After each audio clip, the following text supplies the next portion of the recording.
Hello दोस्तों, कैसे हैं आप सब। आई होप आप सबकी तैयारी बहुत अच्छी चल रही होगी। आज हम अपने लेक्चर सीरीज के 5वें लेक्चर में हैं, जिसमें आज हम बात करेंगे चारवाक फिलॉसफी के बारे में। दोस्तों, सिलेबस के हम इस पर्टिकुलर पार्ट में तीन इंपॉर्टेंट एस्पेक्ट हैं चारवाक फिलॉसफी से रिलेटेड। एक है इसकी एपिस्टेमोलॉजी, दूसरा है मेटाफिजिक्स और तीसरा हिडोनिज्म। और हम इसी सीक्वेंस में इस पूरे टॉपिक को कंप्लीट करेंगे। जो मेरे दोस्त एकदम शुरुआत कर रहे हैं, फ्रेशर हैं, या जिनके पास अभी समय है और भी चारवाक को बहुत अच्छे से समझना चाहते हैं, मेरा पर्सनल सजेशन रहेगा कि विकास दिव्यकीर्ति सर का ये पर्टिकुलर लेक्चर आप लोग एक बार जाके डिटेल में रेफर कर सकते हैं। बट जो स्टूडेंट्स अभी मेंस अपेयर करेंगे, जिनके पास समय की थोड़ी पॉजिटिव है, आपको मैं सजेस्ट करूंगा कि आपके लिए ये मेरा ये लेक्चर सफिशिएंट रहेगा और इसका content will suffice the requirement of your mains examination. दोस्तों, चारवाक फिलॉसफी बेसिकली एक नास्तिक स्कूल ऑफ फिलॉसफी से आता है, जिसका डिवीज़न हमने ऑलरेडी अपने लेक्चर 1 में पढ़ लिया है।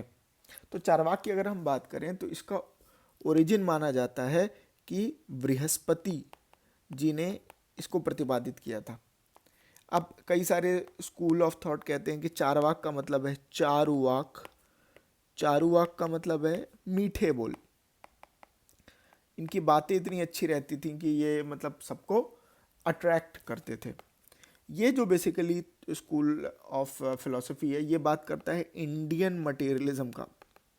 एक छोटा सा मैं आपको एक एग्जांपल के तौर पे मैं इसको समझा देता हूँ, फिर उसके बाद मैं इसका डिटेलिंग बाद में करूँगा। सिंपल है कि बाकी कहते हैं कि हमारी रचना ईश्वर ने किया, हम उनके संतान हैं, हमें लिबरेशन करना, ये वो। बट नहीं, चारवाक कहता है जैसे कत्था अगर पान में लग जाए और आप उसे खा लें तो आपका मुंह का रंग क्या हो जाता है? लाल।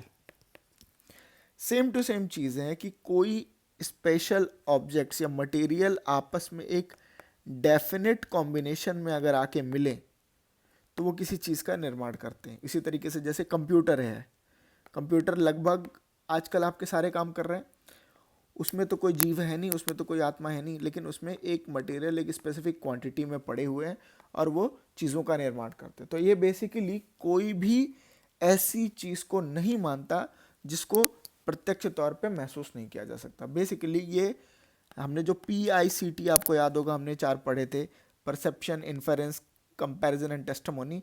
इसमें सिर्फ और सिर्फ परसेप्शन को ही ये तवज्जो देता है कि जो चीज़ें प्रत्यक्ष तौर पे मुझे दिख रही हैं मैं उसको मानूंगा। तो ये बेसिकली ये मटेरियलिज्म पे बेस्ड है और ये सिर्फ मटेरियल वर्ल्ड की रियलिटी को ही मानता है। इसके और सारी चीज़ें आपको पता होनी चाहिए दोस्तों कि ये कुछ फेमस श्लोक हैं जो कि चारवाक से रिलेटेड हैं। अगर आप लोग को डिटेल में सवाल लिखने के लिए आता है तो ये आप अपने में कोड कर सकते हैं। जैसे पित्वा पित्वा पुनः पित्वा यावत पतति भूतले उत्थाय च पुनः पित्वा पुनर्जन्म न विद्यते। मतलब आप पिए पिए पीते जाइए जब तक कि आप गिर न जाएं, गिरने के बाद दोबारा उठिए फिर पीजिए, क्योंकि रीबर्थ डजेंट एग्जिस्ट। आपको याद रखना है दोस्तों, ये रीबर्थ पे नहीं विश्वास करते। उसी तरीके से यावत जीवेत सुखम जीवेत ऋणम कृत्वा घृतम पीवेत भस्मीभूतस्य देहस्य पुनरागमन कुतः। यानी आप जब तक जिंदा हैं खुशी से जीजिए, कर्ज लीजिए, दूध पीजिए, क्योंकि एक बार अगर शरीर मर गया तो रीबर्थ नहीं आता। इसके साथ ही इसको लोकायत भी कहा जाता है दोस्तों। अगर चारवाक फिलॉसफी का दूसरा नाम बोले तो इसको क्या है? लोकायत भी है। Those who are attached to the way of the world. Materialism only सिर्फ मटेरियल ही एग्जिस्ट करता है। और एक और इम्पॉर्टेंट है कि ये जो एम्पिरिसिज्म है, इनका कहना है कि जो सारा ज्ञान है वो एक्सपीरियंस से आता है। ये हम इनके एपिस्टेमोलॉजी में थोड़ा डिटेल में पढ़ेंगे। दोस्तों, इसमें मैं एक चीज़ आपको और बताऊं कि चारवाक का ओरिजिनल सोर्स अवेलेबल नहीं है, क्योंकि ये अपने आप में अलग है, सिर्फ मटेरियलिज्म की बात करता था। तो सारे के सारे इसके क्रिटिक्स के थ्रू, मतलब जो इसकी बुराई करते थे, ये जैसे ये जो श्लोक आपको दिख रहे हैं, ये सब इसकी बुराइयां की गई हैं या इसको क्रिटिसाइज किया गया है। उन्हीं क्रिटिसिज्म को पकड़ करके हमने इनके बारे में इंफॉर्मेशन गैदर की है। तो मे बी ओरिजिनल चारवाक थोड़ा डिफरेंट हो जो आज हम समझते हैं। तो याद रखिएगा, कल को आपको इसको क्रिटिकली एनालाइज करने के लिए या इसको पक्ष या विपक्ष में अगर आप अपनी बात रखना चाहें, just to strengthen the scope of the content in your mains answer, तो आपको ये ज़रूर लिखना है कि इनका ओरिजिनल सोर्स अभी अवेलेबल नहीं है, इनकी क्रिटिक्स के थ्रू किया गया है। तो अगर आपके बारे में सोचिए कि आपका कोई क्रिटिक करेगा तो मे भी कुछ अच्छी चीज़ें बहुत ही शेडो डाउन कर दे और कुछ ख़राब चीज़ें बहुत ज़्यादा एग्जेजरेट करके बताए। तो देयर इज़ अ स्कोप कि चारवाक फिलॉसफी के साथ ऐसा ही हुआ हो। अगर हम एपिस्टेमोलॉजी की बात करें दोस्तों, तो एपिस्टेमोलॉजी में ये सिर्फ परसेप्शन को मानता है और ये कहता है कि perception is the only source of valid knowledge. बहुत इंपॉर्टेंट लाइन है, याद रखिएगा, perception is the only source of valid knowledge. और ये इन्फेरेंस और टेस्टिमोनी ये दोनों को रिजेक्ट कर देता है, ये भी एक इंपॉर्टेंट इसका एस्पेक्ट है। तो परसेप्शन के लिए ये कहता है कि हमारे पास दो तरीके हैं परसेप्शन या इंफॉर्मेशन लेने के, एक है एक्सटर्नल, दूसरा है इंटरनल। एक्सटर्नल कैसे? एक्सटर्नल है जिसमें 5 के 5 सेंसेस इन्वॉल्व होती है। 5 सेंसेस कौन सी?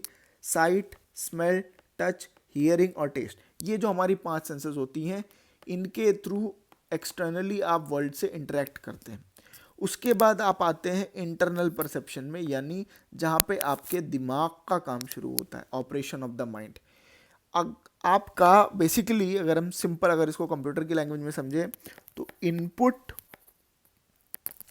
फिर आता है प्रोसेसिंग, फिर होता है आउटपुट। अगर इसको हम क्या कहेंगे, चारवाक की भाषा में कहेंगे तो input is are external perception, processing is carried out as at our mind and then output is knowledge. इसीलिए ये कहता है कि perception is the only source of valid knowledge. So basically अगर हम इसको प्रॉपर स्टेटमेंट में करें, फ्रेम करें, तो outcome of contact between an external object and one of the 5 senses and operation of mind can help the gaining of knowledge। Simple है, दोबारा हम लोग एक बार कंप्लीट कर लेते हैं दोस्तों। परसेप्शन दो तरीके से, एक्सटर्नल, इंटरनल। एक्सटर्नल वो जिसमें आप एक्सटर्नल वर्ल्ड से इंटरेक्ट करते हैं, जो कि हमारे 5 सेंसेस हैं। वो जो भी इंफॉर्मेशन है वो आती है हमारे इंटरनल माइंड में और हमारा माइंड उसको एज अ नॉलेज बना के देता है। दोस्तों अब कई बार ये भी सवाल पूछा जाता है कि आखिर इन्फरेंस को रिजेक्ट करने का रीज़न क्या है, वाई इन्फरेंस इज रिजेक्टेड। इसका बहुत अच्छा एक्सप्लेनेशन बहुत ही सिंपल फॉर्म में आपके लिए अवेलेबल है, बहुत ध्यान से समझिएगा।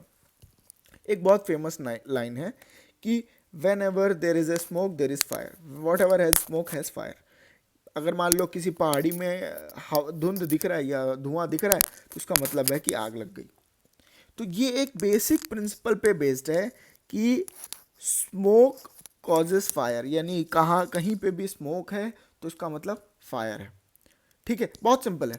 तो अगर हम इसको एक समझ लीजिए एक एनालॉजी में लें कि सपोज करो ए कॉजेस बी, एक कोई केस है जिसमें ए घटना की वजह से बी होती है, तो मतलब जहाँ जहाँ ए होगा वहाँ बी होगा ही।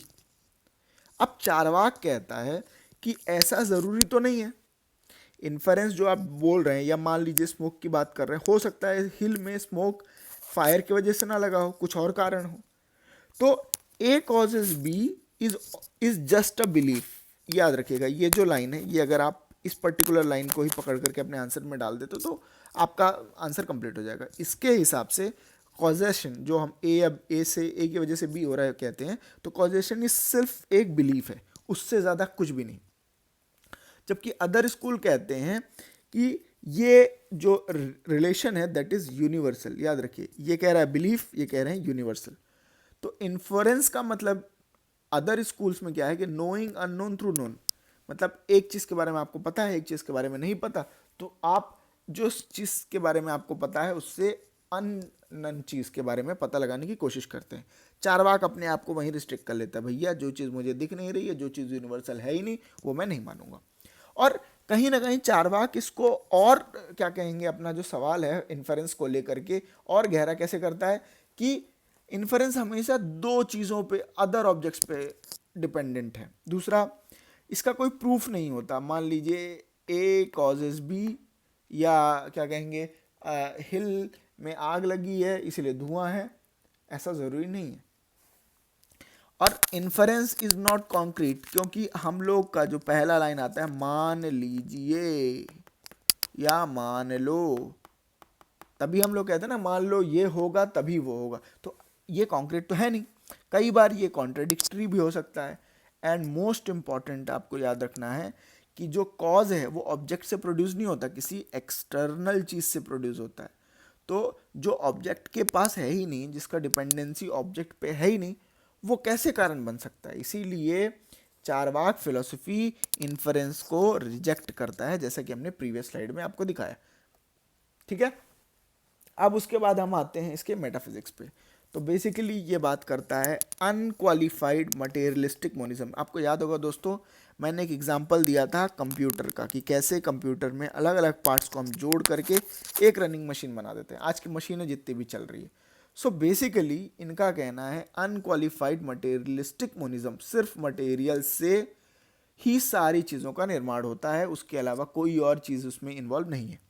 और ये जो है आपको याद होगा कि धरती का निर्माण इन 5 चीज़ों से हुआ है, हम लोग ये जनरल बाकी स्कूल ऑफ थॉट्स में मानते हैं।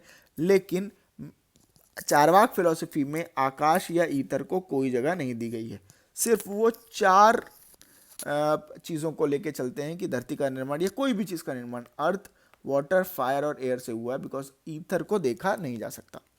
इसके साथ ही चारवाक ये भी डिनाई करता है कि किसी प्रकार की सोल है या आत्मा कोई चीज़ एग्जिस्ट करती है, नहीं मानता। वो ये भी नहीं मानता कि इसके अलावा कोई और दुनिया है। ये स्पिरिचुअलिटी पे भी कोई इनका भरोसा नहीं है, और ना ही ये मानते हैं कि हेवन और हेल जैसा कुछ एग्जिस्ट करता है। आपको याद होगा इस साल के प्रीलिम्स का सवाल था कि body is the soul, body is the soul, ये किसका लाइन है। तो सिंपल समझ लीजिए, बॉडी इज द सोल यानी सोल ही शरीर है, शरीर ही सोल है। इस टाइप की जो बातें हैं ये सिर्फ चारवाक जैसा फिलॉसफी कह सकता है। फिर इसके बाद आती है दोस्तों जो सबसे इंपॉर्टेंट कॉन्सेप्ट है, सुखवाद, यानी जीवन में सुख ही सबसे इंपॉर्टेंट है, which is absolutely contrary to other school of thoughts. Basically hedonism क्या कहता है कि pleasure has an ultimate importance and most important pursuit of humanity. मतलब आपका जीवन हुआ है सिर्फ मजे करने के लिए, एंजॉय कीजिए। वो था ना कि पित्वा पित्वा, गिरो मरो पियो लेकिन पीते रहो।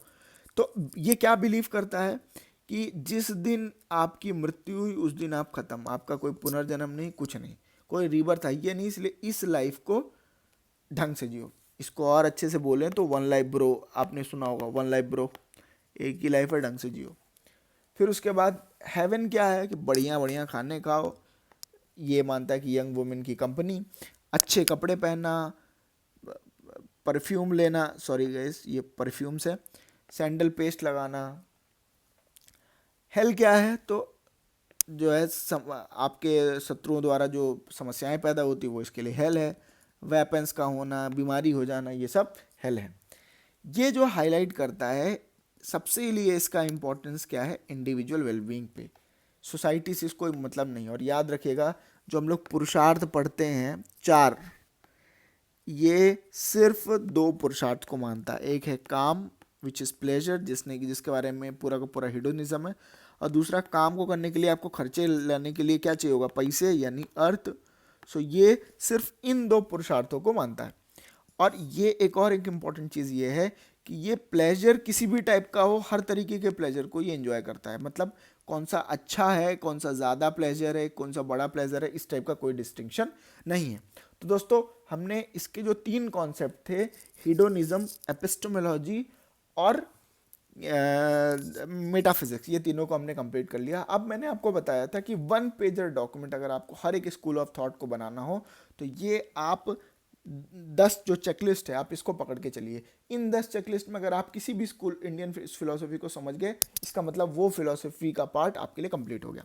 तो सिंपल, अगर हम ये एप्लीकेशन करें आज जो हमारा है चारवाक के लिए, तो चारवाक के लिए क्या है, रियलिटी ऑफ द वर्ल्ड, ये किसकी बात करता है, मटेरियलिज्म की। सिर्फ मटेरियल ही सब कुछ है और कुछ नहीं है। Reality of the self again materialism पे बेस्ड है। लॉ ऑफ द कर्मा मानता ही नहीं है, ये किस पे बिलीव करता है, हिडोनिज्म पे। आप सिर्फ सुख पे फोकस कीजिए। देन ट्रांसमाइग्रेशन, इस पे भी कोई बात नहीं करता, ये कोई बिलीव नहीं करता कि पुनर्जन्म होता है।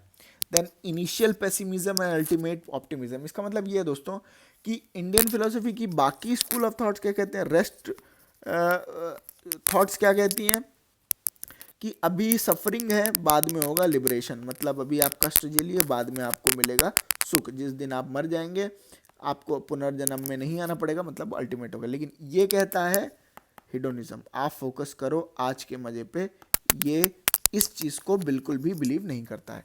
देन बॉन्डेज भी कोई बिलीव नहीं, क्योंकि पुनर्जन्म पे बात ही नहीं किया। लिबरेशन जैसा नहीं, ये सिर्फ बात करता है कि इस पे आप इंजॉय करो, तो ये दोनों पॉइंट्स भी कट गए। प्रमानाज में मैंने आपको क्या बताया, PICT, ये सिर्फ मानता है किसको, परसेप्शन, ओनली परसेप्शन को ये मानता है। एंड देन आखिरी लॉ ऑफ पुरुषार्थ, जैसा हमने बताया, काम और अर्थ, ये दो चीज़ों को मानता है। तो अगर आप एक पेज में ये चीज़ें भी लिख लें तो भी आप इसके बारे में अच्छा खासा कंटेंट बना सकते हैं। आई होप दोस्तों ये आपके लिए हेल्पफुल रहेगा। मिलते हैं अगले लेक्चर्स में। Thank you.